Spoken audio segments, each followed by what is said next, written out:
Welcome to our channel. Today we how to reset your Zoom account detailed guide step by step clearly. To reset your Zoom account, first, open your web browser. Navigate to the Zoom website by typing zoom.us in the address bar. On the top right corner of the home page, click on the Sign In button. If you remember your password, enter your email and password to log in. However, if you forgot your password, click on the Forgot Password link below the password field.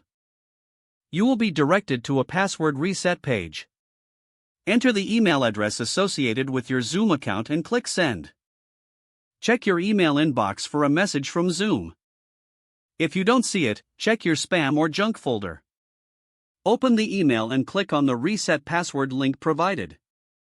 You will be redirected to a new page where you can create a new password. Choose a strong password that meets the requirements listed.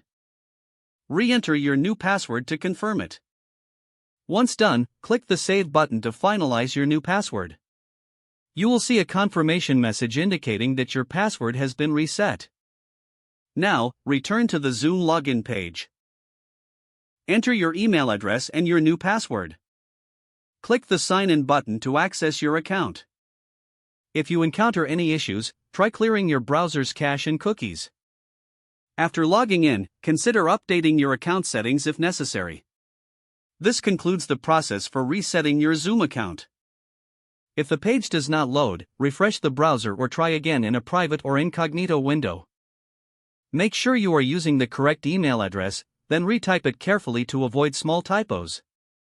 If your password is not accepted, use the reset option and create a new strong password you can remember. Check your spam folder for verification or security emails, then complete any requested confirmation steps. Enable two-factor authentication if available to improve account security and after signing in, review your profile details so your contact information and settings are accurate and current.